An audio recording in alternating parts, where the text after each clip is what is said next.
The claim that the Quran has been perfectly preserved and that the perfect preservation of the Quran is a miracle can be quite confusing to non-Muslims. We wonder whether there's any good evidence that the Quran has been perfectly preserved. We wonder how preserving a book would even qualify as a miracle. But I figured out a way to help non-Muslims understand the Muslim position. I figured out a way to make this as clear as the Quran itself. I decided to find something else that's been perfectly preserved so that we can compare this other perfectly preserved thing with the perfectly preserved Quran. By understanding why it's miraculous for this other thing to be perfectly preserved, we can finally understand the miracle of the Quran. What did I find that's been perfectly preserved, just like the Quran? I found a perfectly preserved human being. I found a human being who has been perfectly preserved from the time he was born, just as the Quran has been perfectly preserved from the time it was revealed to Muhammad. You've probably never seen a perfectly preserved human being, but you will now. Here he is. His name is Yorick. Yorick has been perfectly preserved, just like the Quran.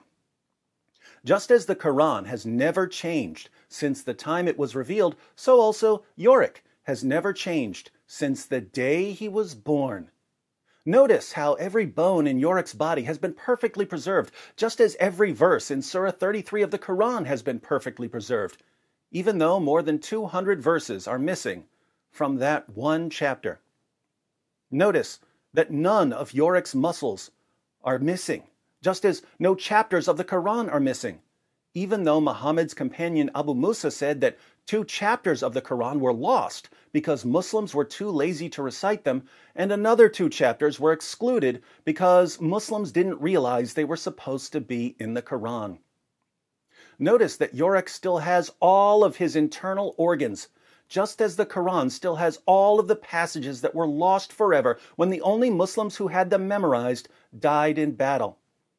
Notice that these 2 perfectly preserved Yoricks are completely identical in every way, just as all Quran manuscripts are completely identical right down to the letter, even though there are tens of thousands of differences in different Arabic versions of the Quran.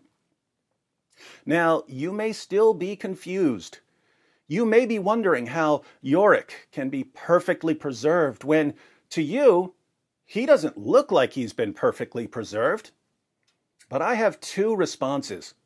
First, you don't know what Yorick looked like the day he was born, just as Muslims don't have a copy of the Quran from the time of Muhammad.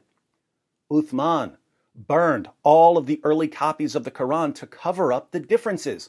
So we have no way of knowing how different today's Quran is from the original Quran, just as we have no way of knowing how different Yorick is from the day he was born.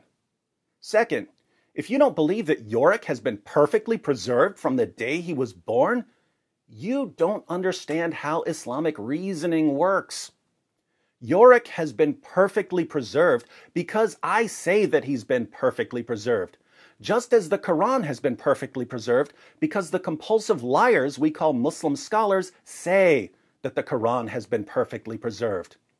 In Islam, all you have to do is say it, and saying it makes it true. Facts and evidence are completely irrelevant. Now we're finally in a position to understand the miracle of the perfect preservation of the Quran. What's the miracle? Well, think about it. Yorick has all the features of a man who died and whose body decomposed, even though he's been perfectly preserved. It's a miracle that he has all the features of a decomposed corpse when he's been perfectly preserved from the day he was born. Similarly, the Quran has all the features of a book that's been corrupted, and yet it's been perfectly preserved anyway, because the miracle of perfect preservation. If you'd like to learn more about the perfect preservation of the Quran, be sure to check out my playlist on the many ways the Quran has been changed and corrupted, and the many ways Muslim scholars and apologists lie about the changes and corruption. You Muslims especially need to learn the history of your book. Unless Like poor Yorick, you don't have the guts.